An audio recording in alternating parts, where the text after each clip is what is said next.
വീണ്ടും ഒരു കോഴിമാലിന്യ വാർത്ത. കൊല്ലം ചിതറ പഞ്ചായത്തിലെ ചക്കമലയിലെ കോഴിമാലിന്യ പ്ലാന്റിനെതിരെ പ്രതിഷേധം ശക്തമാവുകയാണ്. ദുർഗന്ധം അസഹ്യമായതുകൊണ്ടാണ് നാട്ടുകാരുടെ പ്രതിഷേധം. മാലിന്യക്കൂമ്പാരമായി ജനവാസ മേഖലയിലൂടെ കടന്നു പോകുന്ന ലോറികളിൽ നിന്നും വമിക്കുന്ന രൂക്ഷഗന്ധവും റോഡിൽ വീഴുന്ന മലിനജലവും കോഴി അവശിഷ്ടങ്ങളും പ്രദേശവാസികളുടെ ജീവിതം ദുരിതത്തിലാക്കുന്നു. തിരുവനന്തപുരം, കൊല്ലം, പത്തനംതിട്ട ജില്ലകളിൽ നിന്നുള്ള കോഴി മാലിന്യങ്ങൾ ശേഖരിച്ച് ഈ പ്ലാന്റിൽ സംസ്കരിച്ച് മറ്റ് ഉൽപ്പന്നങ്ങളാക്കി മാറ്റുകയാണ്. പ്ലാന്റിൽ നിന്നുയരുന്ന ദുർഗന്ധം ജനജീവിതത്തെ സാരമായി ബാധിച്ചിട്ടുണ്ട്. പട്ടികവർഗ വിഭാഗങ്ങൾ തിങ്ങിപ്പാർക്കുന്ന പ്രദേശത്തെ മാലിന്യ സംസ്കരണ യൂണിറ്റ് ഒരു മാനദണ്ഡവും പാലിക്കാതെയാണ് പ്രവർത്തിക്കുന്നതെന്ന് മുൻ ജില്ലാ പഞ്ചായത്ത് അംഗം PR പുഷ്കരൻ പറഞ്ഞു. ഈ പ്രദേശത്ത് നടത്തുന്നത് കൊണ്ട് ഞങ്ങൾ ആർക്കെങ്കിലും എന്തെങ്കിലും തരത്തിലുള്ള നഷ്ടമില്ല.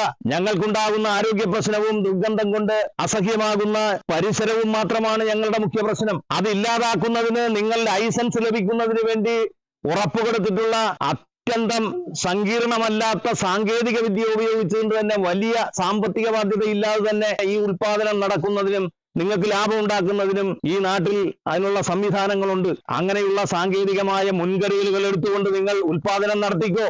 പ്ലാന്റിലെ ദുർഗന്ധം കാരണം ആഹാരം പോലും കഴിക്കാൻ കഴിയാത്ത അവസ്ഥയാണെന്ന് സമീപവാസി മഞ്ജിമ പറഞ്ഞു. പൊടി കൊച്ചുങ്ങാക്ക് പോലും കിടന്നുറങ്ങാൻ പറ്റാത്ത അവസ്ഥ. മെനഞ്ഞാന്ന് ഞങ്ങൾ കിടന്ന് ഉറങ്ങുന്ന സമയത്ത് റൂമിൻ്റെ അകത്ത് വേറെ നാറ്റം വരെയാണ്. റൂമിൻ്റെ അകത്ത് ലാസ്റ്റ് ഞാൻ സ്പ്രേ അടിച്ചിട്ടാണ് കിടന്നുറങ്ങിയത്. അത്ര അവസ്ഥയാണ്. ആഹാരം പോലും വായിൽ നിന്ന് ഇങ്ങനെ എടുത്ത് നമ്മളിങ്ങനെ കഴിക്കാൻ പറ്റാത്ത അവസ്ഥയായിട്ട്.